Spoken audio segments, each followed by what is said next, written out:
მოგესალმებით და მე კვლავ გიბრუნდებით საფეხბურთო სიახლეებით. ლიონი ახალი სეზონისთვის მზადებას განაგრძობს. გიორგი მიქაუტაძის გუნდმა ამხანაგურ მატჩში ხეტაფეს ძლია 2-1. ქართველმა ფორვარდმა კი თავი გოლით გამოიჩინა. მესამე წუთზე მიქაუტაძე მეკარესთან პირისპირ გავიდა, თუმცა მისი დარტყმა დავით სორიამ მოიგერია. 24 წუთზე ესპანური გუნდის კარში პენალტი დაინიშნა, რომელიც მიქაუტაძემ დაარტყა. ხეტაფეს მეკარემ ქართველ ფორვარდს კუთხე გამოუცნო, თუმცა დამატებაზე პირველი მიქაუტაძე იყო და ანგარიშში გაიხსნა. მე-40 წუთზე პენალტის დარტყმის უფლება უკვე ესპანელებმა მოიპოვეს. ამჯერად ლუის მილია ზუსტი იყო და ანგარიშში გაათანაბრა. შეხვედრის მესამე გოლიც 11 მეტრიანის დანიშნვას მოყვა. 63 წუთზე ჯენემ საჯარიმოში მიქაუტაძე წააქცია, რისთვისაც წითელი ბარათი მიიღო. პენალტი კი ეინსლიმ გამოიყენა. გიორგი მამარდაშვილი ლივერპულის შემადგენლობაში და მთლიანად კარიერაში პირველი ტიტულის მოგებასთან ახლოს იყო, თუმცა არ გაუმართლა.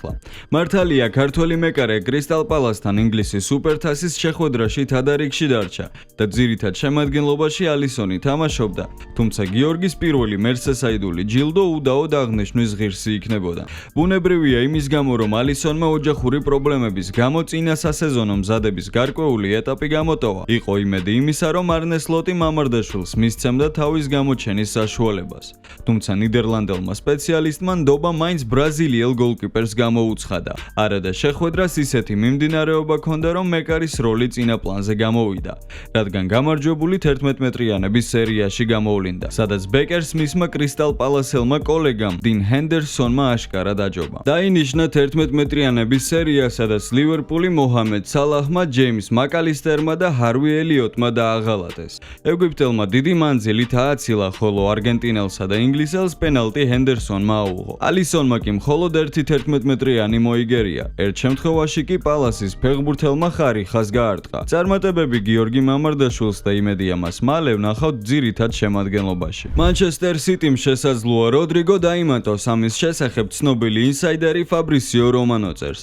ინგლისური კლუბი მადრიდის რეალის ვინგერის შესაძლო ტრანსფერით მას შემდეგ დაინტერესდა, რაც რამოდენიმე მოთამაშეს დაემშვიდობა.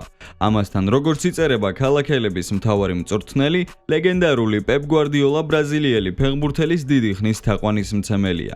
მადრიდელები როდრიგოს წასვლის საშუალებას მისცემენ. თუ რა თქმა უნდა ის თვითონ მოინდომებს. კლუბი ტრანსფერისთვის 100 მილიონ ევროს მოითხოვს.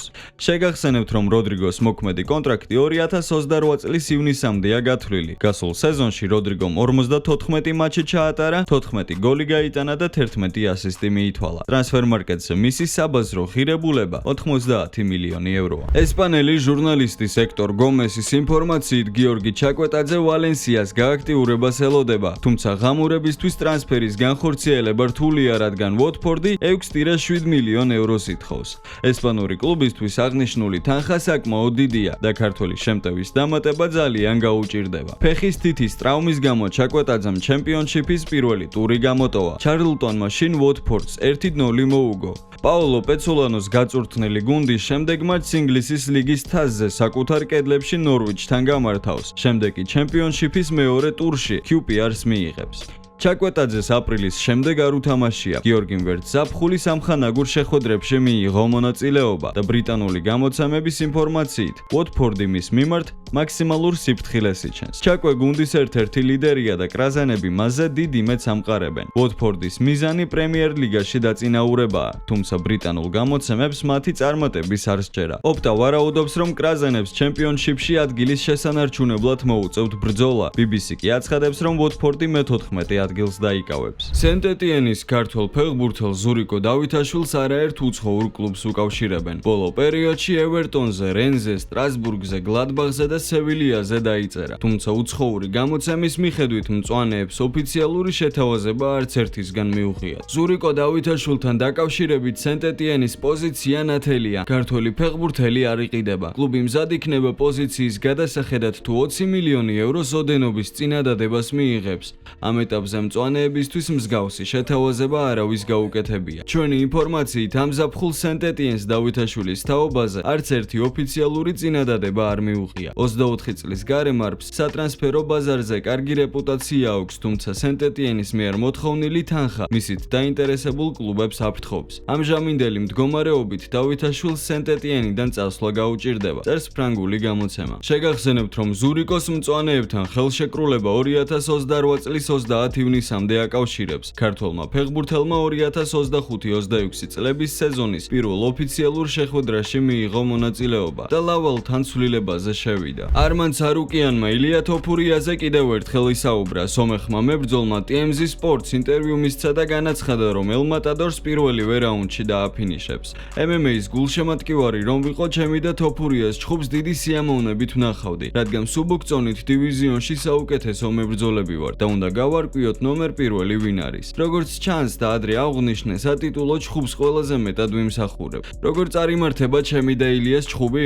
ოქტაგონში შევალ, პარტერში გადავიყვან და იდაყვების წყალობით ტექნიკური ნოკაუტით მოუგებ. პირველ რაუნდშივე დავაფინიშებ. თოფურია გრძნობს, რომ ჩემთან წააგებს. მას ურჩევნია ქამარი ვაკანტური გახადოს და მაღალ წონით დივიზიონში გადავიდეს. მან იცის, რომ მისთვის სერიოზული პრობლემა ვარ და ტიტულს აუცილებლად წავართმევ. ის ჩემთან ჩხუბს თავს არიდებს, ეს აშკარაა. დაწერეთ კომენტარებში, რას ფიქრობთ ამ თემასთან დაკავშირებით. ჩემი აზრით, არმან ცარუკიანი მართლაც კარგი მებრძოლია, თუმცა ილია თოფურიასთან არც ისა ბევრი შანსი აქვს. დღევანდელი ჩვენი ვიდეო კი დასასრულს მიუახლოვ და იმედია მოგეწონათ. ასეთ შემთხვევაში აუცილებლად დააჭირე ლაიქის ღილაკს და გამოიწერე არხი. ეს ძალიან მარტივი ოპერაციაა, ჩვენ კი ძალიან დაგვეხმარებით. მომავალ შეხვედრამდე და აბა, წარმატებები.